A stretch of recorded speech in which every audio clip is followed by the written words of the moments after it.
Avec 5 autres pilotes français, nous quittons Alger dans un Douglas Skytrain pour rejoindre l'escadrille Normandie en Russie.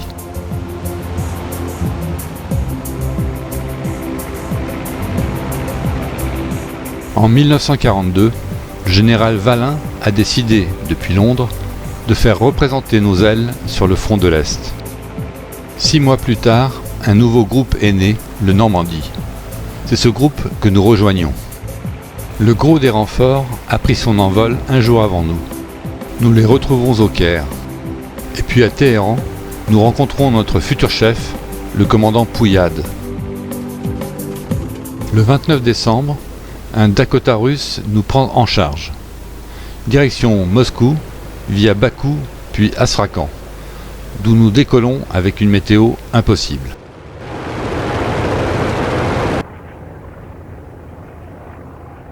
« 1500 km sans escale, avec un plafond si bas, quel cran tout de même ces pilotes soviétiques.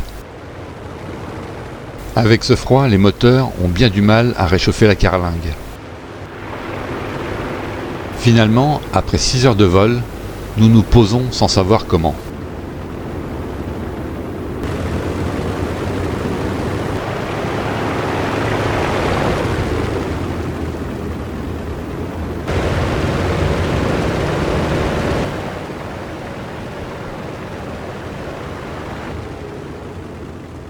Nous voilà donc à Moscou pour une semaine de tourisme.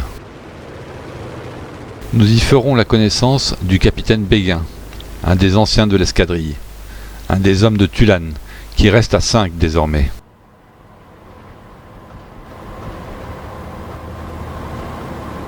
Le 6 janvier, nous partons en camion pour Toula, dans un froid glacial.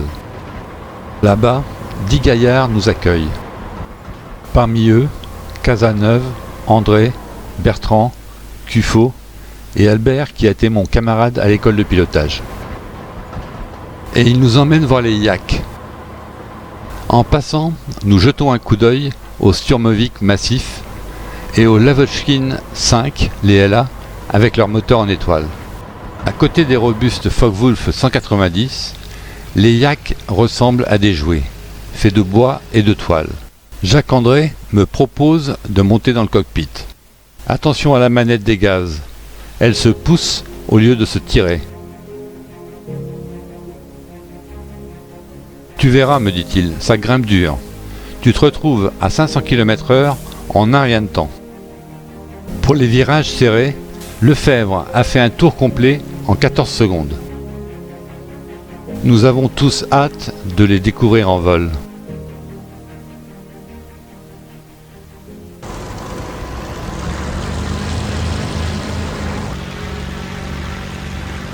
La météo s'améliorant, vient le premier vol d'essai en Yak 7 biplace, avec un instructeur sur la place arrière.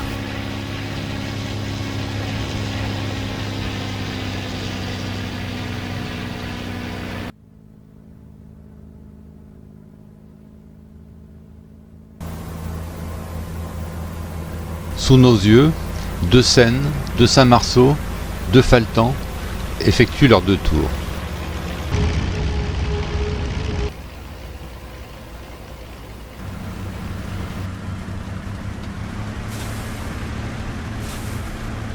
Puis c'est enfin mon tour.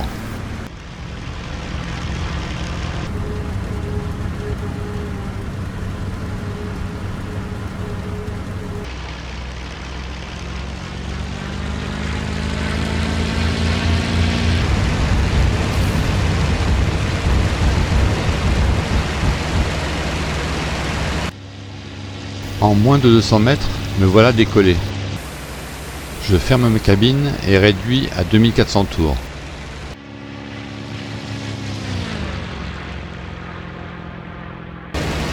Le badin indique déjà 400 km/h, c'est fou. Je suis déjà loin, il faut virer. Mais dans ce désert blanc uniforme, impossible de voir la piste. Je pique légèrement et je réduis le moteur. Je devine la piste au dernier moment.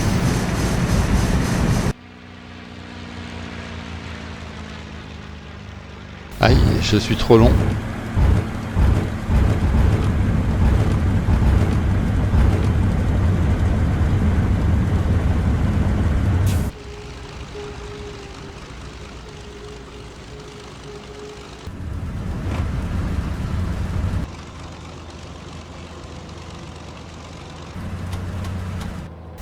Pas fameux. Mes camarades s'en sortent mieux que moi. Tout au moins jusqu'au tour de Joffre. Lors de son atterrissage, l'avion dérape et file droit sur un LA dont le pilote observe la manœuvre.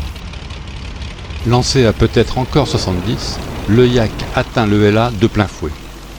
2 avions détruits.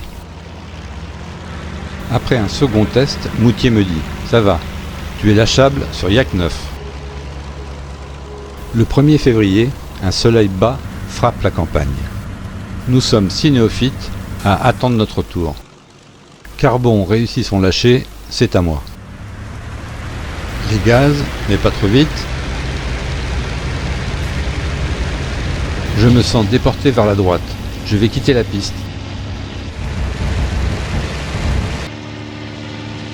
J'arrache l'avion du sol.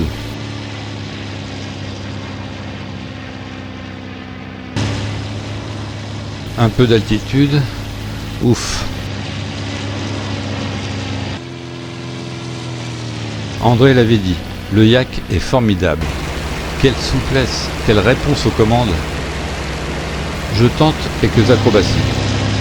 Un premier tonneau.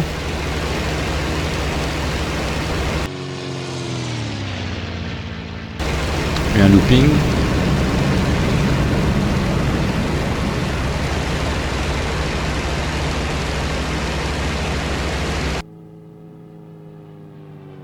Puis une chandelle, comme accrochée à mon hélice. À 450 km/h, je tire doucement sur le manche et je monte à la verticale. À 150 km/h, je tombe sur l'aile et je reprends de la vitesse en piqué.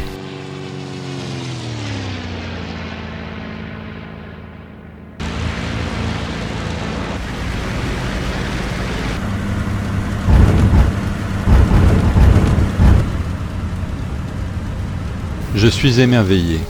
Ce Yak dépasse toutes mes espérances. Je n'avais pas imaginé une telle puissance et une telle maniabilité. À moi de m'en montrer digne.